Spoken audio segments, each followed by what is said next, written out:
faut rester sage. Et c'est pourquoi, Amadou Ampateba le disait très bien, quand il enseignait la formation de l'enfant, qui passe par l'individu pour devenir une personne. La personne, c'est le citoyen. Évidemment qu'il faut donner toutes les valeurs à l'enfant, parce que c'est notre avenir. Il est extrêmement important. C'est pourquoi j'insiste sur ce paradigme en disant faire un enfant, c'est un projet. Parce qu'il faut l'éduquer, le prendre en main, l'accompagner. Parce que l'enfant, par excellence, est un ignorant. Mais c'est un connaisseur en devenir. Et c'est pourquoi il faut l'accompagner. Et ça, mes compatriotes africains ont du mal, je suis philosophe, je ne négocie pas la pensée, je dis ce que je pense. Parce que nous devons évoluer. Nous devons évoluer. Aujourd'hui, l'Afrique a une jeunesse de plus de 50% qui ne travaille pas, qui n'ont rien. Et pourtant, nous sommes dans les sols les plus développés du monde. Mon ami l'économiste le disait tout à l'heure quand on discutait sur nos potentialités et notre inaction, notre incapacité à pourvoyer le bonheur, à donner à chacun le bonheur. Je dis, si nous ne donnons pas à chaque enfant, chaque année, chaque mois, je donne au moins 200-300 € en Afrique. J'aimerais que ça cesse. Ça veut dire quoi? Que chacun soit indépendant et autonome. Que chacun soit indépendant. Qu'on n'infantilise pas, qu'on ne donne pas à Hegel la vérité. Hegel dit que l'Afrique est la terre de l'enfance. Oui, mais oui. Mais on nous infantilise toujours. On l'a dit tout à l'heure, en 2 minutes, quand on discutait. Apprenons à nous prendre en charge, à être des citoyens raisonnables. Et ça, c'est extrêmement important. Merci pour votre propos. C'était très important.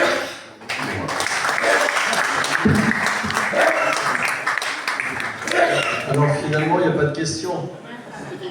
Si, c'était quoi la contribution? Il a dit que c'est une contribution. Je passe la parole à Nathalie.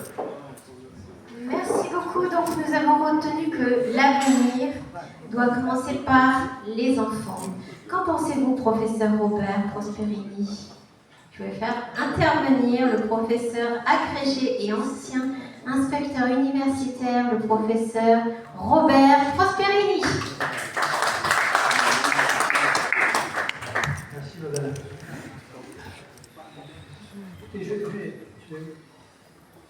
faire la confidence. Ah oui, donc, on y est. Donc, comme je suis inspecteur d'académie, je me suis occupé des enfants depuis toujours. D'abord, je l'ai été. Et je m'en occupe encore. Mais c'est quoi de tout à fait intéressant dans cette affaire aujourd'hui, c'est qu'on commence par le début. C'est-à-dire par les enfants. Le début. On l'a été. Parfois, on oublie un peu qu'on l'a été. Et Madame m'a dit, il faudrait, Robert, que tu interviennes sur la partie juridique. Alors, je pensais devoir intervenir sur la partie scientifique, parce que je suis scientifique, je suis membre de l'Académie des sciences de Russie, je fais un peu des choses.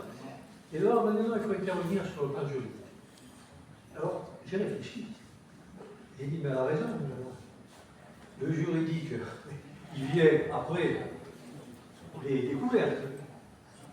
Il ne fait que, le juridique ne fait qu'affirmer d'une manière qui forme la société ce que les découvertes ont permis. Imaginez, parce que vous n'étiez pas des non plus, imaginez, avant l'électricité, comment on s'occupait d'énergie? Comment? Et l'électricité, c'est le tout naturel. Et avant, qu'est-ce qu'il y avait? Oui, il y avait des feux de bois. On avait du bois, du charbon.